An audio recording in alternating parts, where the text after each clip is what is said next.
If you're an aspiring YouTuber or a YouTuber looking to grow their channel, this video is for you. Ask my best trait, I say fashion, cause everything's a statement and I be killing fabrics. Every fit I create is great, it screams bad chicken. At this rate, the hate it seems average and misplaced. Hey guys, it's Shanice. Welcome back to my channel. If you've been here before, welcome if you're new. Happy New Year. This is my first official video of the new year. I'm so excited to be back giving you guys content. My camera was broken for a little bit, but she's fixed. So we're gonna get back to doing content. I recently did a TikTok on 10 things I've learned through YouTube, and the people on TikTok were really receptive and they thought it was really helpful content. So I thought, why not bring it to my YouTube audience, as I know a lot of you are probably looking to start YouTube. As it is the new year, a lot of people have this on their goal list, or if you are a small YouTuber just looking to grow your channel, these are some of the tips I've learned, experienced, or kind of just watch people do and kind of see their channel grow as well. Number one is technically like an unpopular opinion, but to me personally, I feel like you do not necessarily need a niche. I feel like a lot of people on YouTube kind of make it feel like you need a niche. Many times people or aspiring YouTubers, sometimes they kind of get stuck on maybe not wanting to record or not knowing what to record because they feel like it doesn't fit in this one topic box. And one of the things that I really love about not niching yourself, you're able to create content that is just naturally enjoyable to you. And through doing this, you are able to attract the right audience for you. Like for me, I love to do fashion content. I love to vlog when need be.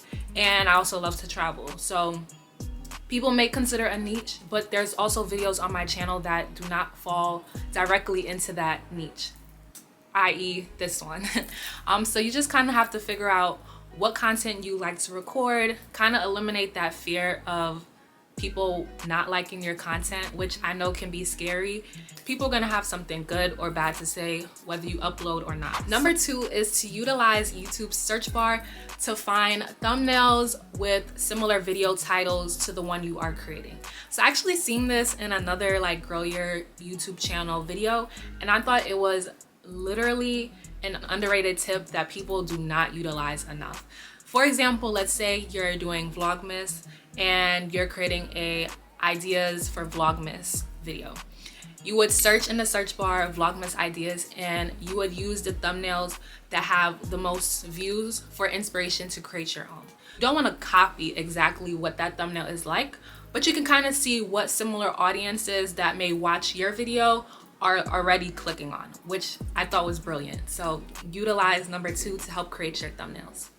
So I'm interrupting this video to touch on the fact that I will be doing a giveaway.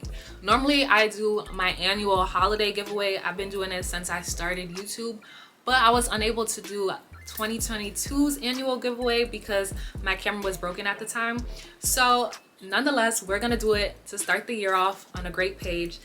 I did put a poll on my community page asking you guys, would you rather a Amazon gift card or Sephora gift card?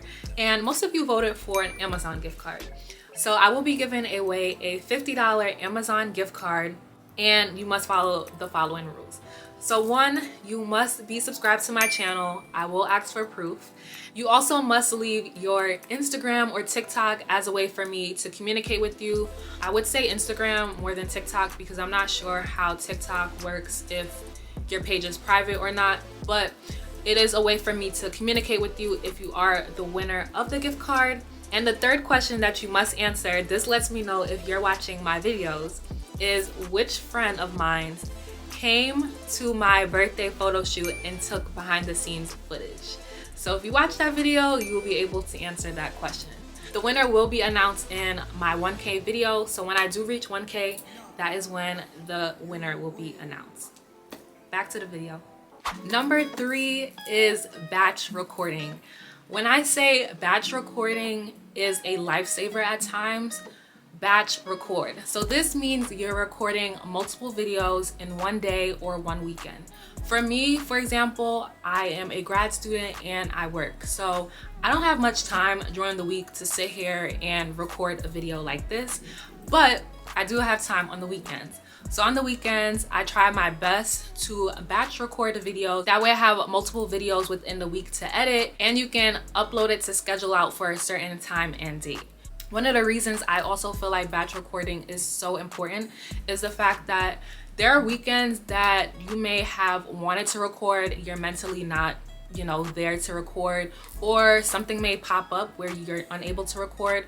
So batch recording allows you to have videos on hand that you can still upload and still stay consistent with your audience. And another part to batch recording, with uploading and scheduling out your videos, you can also check to see if there are any copyrights ahead of time.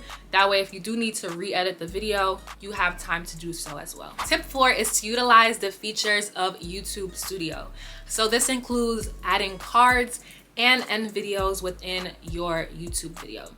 This is very important as it allows people to kind of stay on your channel and watch more videos of yours.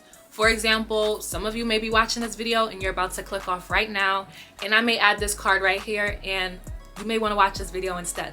So instead of going to choose another video that is on YouTube in general, you'll go and you'll click my video. And then you may want to add end cards.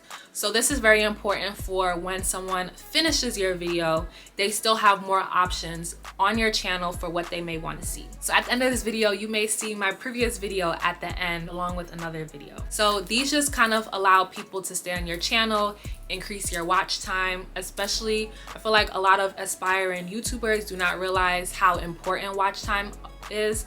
So you do need 1K subscribers and 4,000 watch hours to even be monetized. So watch hours are very important. So you do want people to kind of stay on your channel. Kind of spoke about tip 5 and tip 4. But watch time, again, is just as important as the subscribers that you're getting on your channel. One thing to add on to watch time is the fact that sometimes you may create a video that's very long, let's say 20-30 minutes, and you're not sure if your audience is going to sit through and watch the whole thing. You can add in timestamps to make it easier for the audience to know what they're going to be watching. For example, on this video, I'll add in timestamps just so you can see, but you may see I have the timestamp of intro, I have the timestamps of each step, and I also have the timestamp of outro, just to kind of make it easier to navigate. Some people may want to skip or go back, and this allows people to kind of stay on your video. Number 6 is the fact that most of your subscribers or people who watch your channel will not be your family and friends. Like, a lot of the subscribers that I have on my channel is people outside of that community. So yes, you're gonna have people within your family and friends that watch your videos, but you also will have some that will not, and that's okay. The content that you're making is going to attract the crowd that it's geared for. You may have family and friends that just naturally don't like watching fashion content, that don't like watching travel, or that genuinely just don't like YouTube. Whatever it may be, you will gain an audience for your content outside of just family and friends. And trust me, it's a lot of fun interacting with people who love your content just as much as you love putting it out there for them. Tip 7 is one that everyone states: be consistent. But I'm not only gonna say be consistent as in put in videos out for your audience, just to grow your audience, blah, blah, blah, blah, blah. Being consistent is also for you to gain the discipline to be consistent with yourself. Making sure you're keeping your word to yourself when you say you're gonna record, when you say you're gonna edit, when you say you're gonna put out a video. Being consistent helps not only grow your audience, but just helps with you being disciplined and consistent. And on top of that, especially as a small YouTuber, it does give you time to kind of build your own editing style, figure out what you like, what your audience likes as well, and naturally grow from that. Number 8 is really fun, especially if you've had your channel for a little while. Tip 8 is the fact that you should go back and rewatch some of your old videos. I feel like this is so much fun because, especially if you had your channel for a little while, you can go back and see what you used to look like, what you used to like, who you used to be around, the content, the editing, the formatting of everything you used to do. And it is especially important to go back and rewatch your videos because sometimes you may really watch a video and be like, I like how this was edited, or I don't really like how that was edited, so I'm probably not gonna do this, but I may take this and repeat it again. You can also go back to the videos that have the most views on your channel and kind of see what your audience loved watching from you. So step 8 is really fun. Go back and rewatch old videos. Tip 9 is to utilize your community page to interact and let your subscribers know what's going on. With YouTube, they used to give people their community page once they hit 500 subscribers. I'm not sure if they changed anything where they allow community pages to be given to people with subscribers under 500, but I know once you hit 500, that is when you get a community page. If you do have under 500 and you have a community page, utilize that. If you have 500 and over, utilize the community page. You can utilize the community page to let them know when a video is coming out, when you may be taking a break or may not have time to upload a video. You can also utilize it to celebrate your wins, create polls. For example, if you created 2 videos, you're not sure which one to put out first, you can give them a poll of which one they may like to see first.